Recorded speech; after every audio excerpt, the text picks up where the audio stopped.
Hello and welcome to this video on 5 common Mplus error messages and how to troubleshoot them effectively. My name is Geiser. I'm an instructor and statistical consultant with QuantFish. In this video, I'm going to show you 5 common Mplus error messages and how you can fix them. And for that, I'm going to use this simple two-factor structural equation model for which you can see the Mplus syntax here.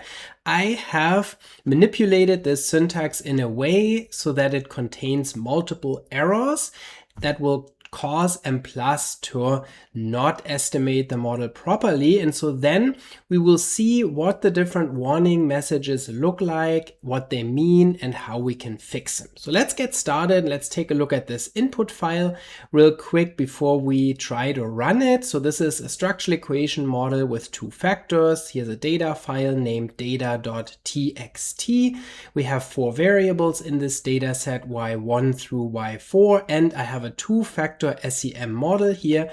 I have f1 measured by y1 and y2, and I have f2 measured by y3 and y4, and then f2 is regressed on f1. So now when I click on the run button here, we will see that Mplus will give us an error message saying the input setup produced syntax warnings errors causing Mplus to abort. Please refer to the output file for these warnings errors and fix the input setup accordingly. So many newbies then in this situation think, oh my God, what am I going to do now? I'm stuck. What should I do? So what should you do first? You should click on OK. And so then this takes you automatically to the output file where you can learn more and see the actual specific error message that Mplus generated, which then helps you figure out what you need to change in your syntax. And so here, this error message that we're seeing here says error in data command. So this refers to our command right here where we specify our data file.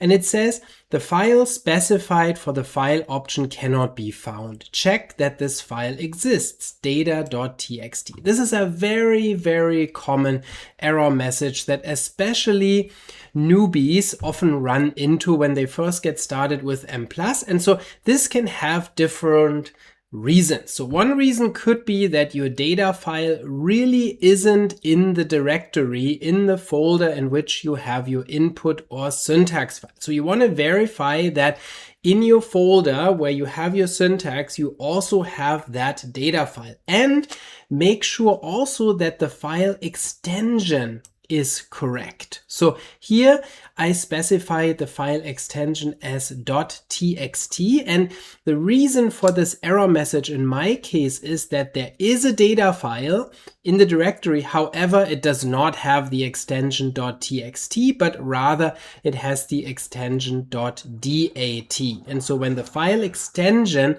doesn't match what you specify in your syntax, then Mplus will just simply not find the data file. So that is important, and that's especially important if on your computer you suppress file extensions, for example in Windows Explorer, then you may not even notice that the file extension isn't txt, but rather is .dat.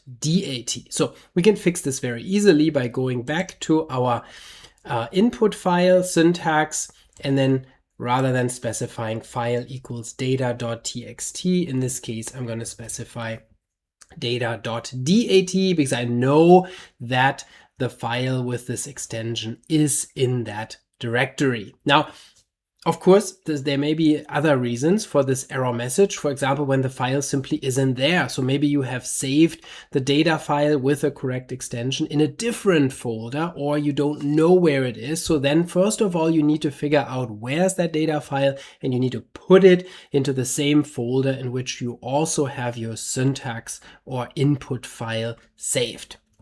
Now let's rerun and see what Mplus gives us as the next error message, because this is not the only error. Oh, you can see there are more errors here in my syntax.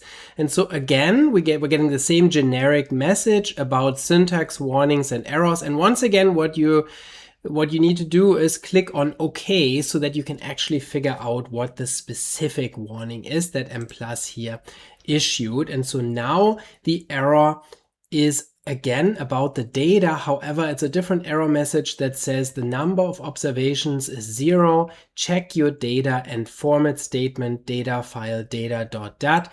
And then furthermore, another error, invalid symbol in data file y1 at record number 1 field number 1. So number of observations is 0 means Mplus did find this data file, data.dat. However, it didn't read it properly. It wasn't able to process it right. And typically this has something to do with how the data file is formatted. So let's take a look at the actual data file, which I have open here, also data.dat. And so when we look at that data file, you can see this data file actually has variable names in the first row.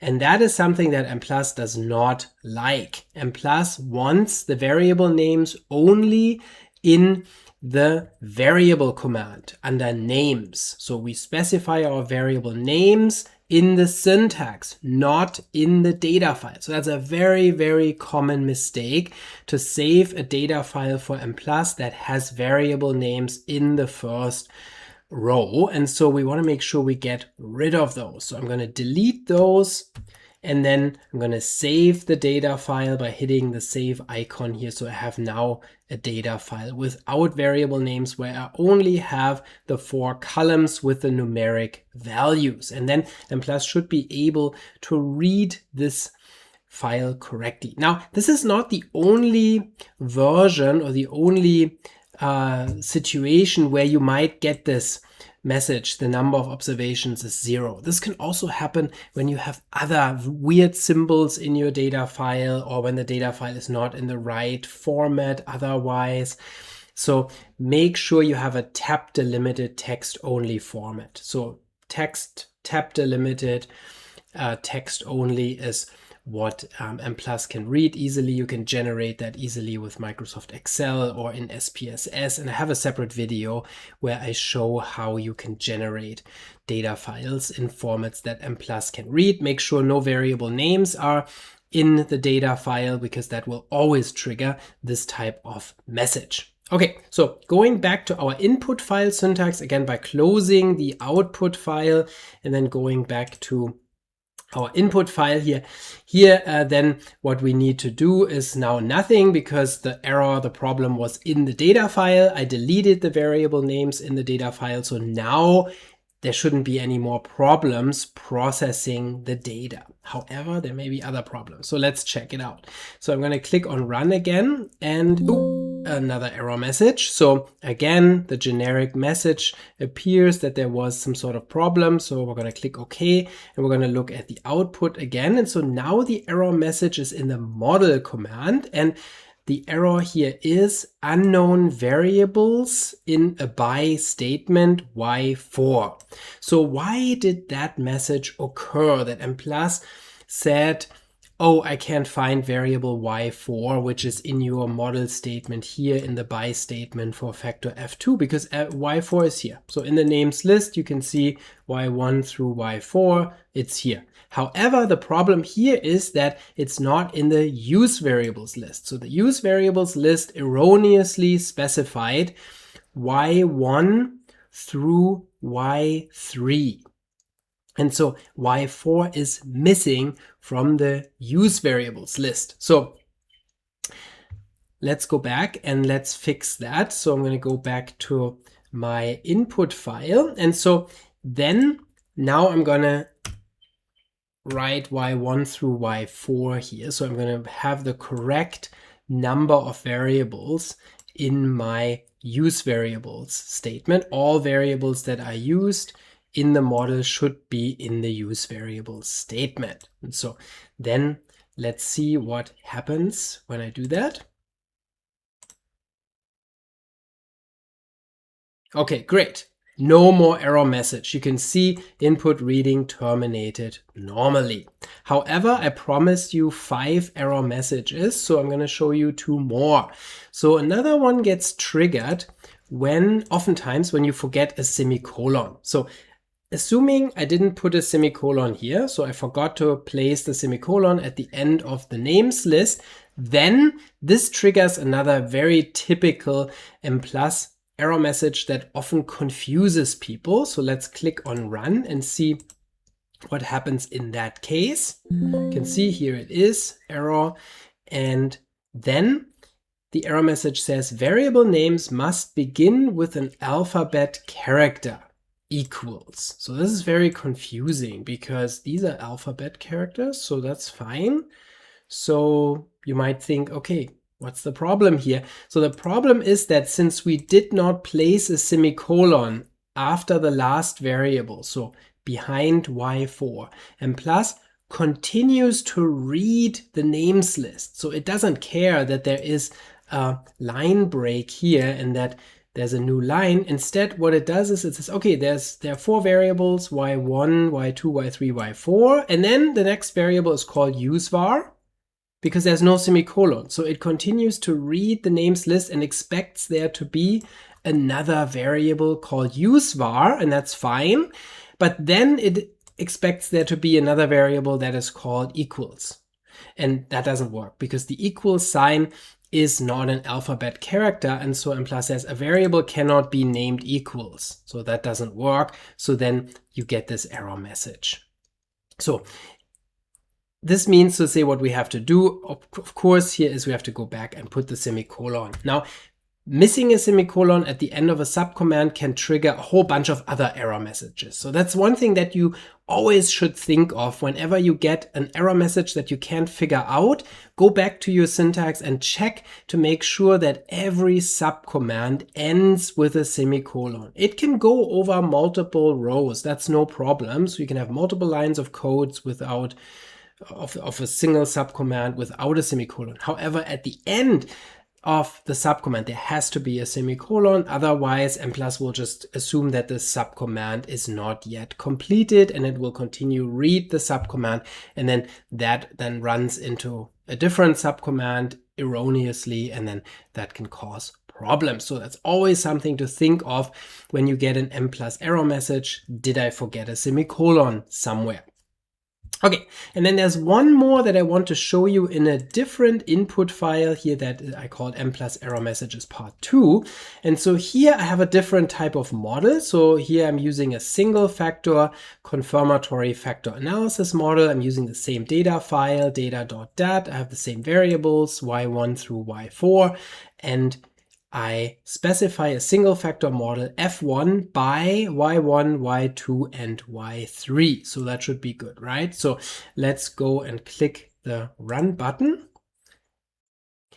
And then now actually the model runs. So there is not an error per se that would cause Mplus to abort, but instead there's a warning. And so this warning here says in model command variable is uncorrelated with all other variables y4. Warning.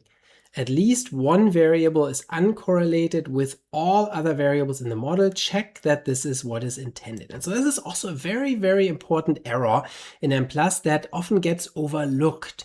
And so the problem here is that even though y4 was not mentioned in the model, so the model only concerns a single factor for y1, y2, and y3, it was used because, or it was included in the model, so to say, because it is part of the use variables list. And so whenever a variable is part of the use variables list, but not mentioned in a model subcommand, Mplus assumes that this variable is simply uncorrelated with all other observed variables in the model. And that in this case would cause this analysis to be misspecified, because then we would have y4 in the model. So we can scroll down and can look at it, and you can see we get a very bad chi-square here with 3 degrees of freedom. The 3 degrees of freedom come from y4 being assumed to be uncorrelated with y1, y2, and y3. And in fact, it's not uncorrelated. So therefore, the chi-square here looks very bad. The model fits very poorly, even though a single factor model with 3 indicators should actually be saturated. It should have 0 degrees of freedom. And so the 3 degrees of freedom here simply come from the misspecification of y4 being in the model. You can also see other fit indices like the RMSEA, CFI, and SRMR also look terrible. And so this is because Y4 is part of the model here, even though the factor should only be measured by Y1, Y2, and Y3. How do we fix that? We go back to our input file and we remove Y4 from our use variables list. So we only list Y1 through Y3, and then we rerun the model, and then that warning message will go away. So then you can see input reading terminated normally, no more warning message. Now our chi-square is 0 degrees of freedom because this is a saturated model, and therefore the fit statistics here don't really matter. So you can see Y4 is no longer part of the model. So this is very, very important to not overlook this warning message where a variable is uncorrelated with all other variables in the model. This happens usually when a variable is included in the use variables list erroneously, that you don't actually want to use or that you don't actually do use in your model. So make sure when you get this message that your use variables list is correctly specified. I hope you found this video useful to learn about 5 common Mplus error messages and how to fix them. My name is Geiser, and I'll see you in the next video.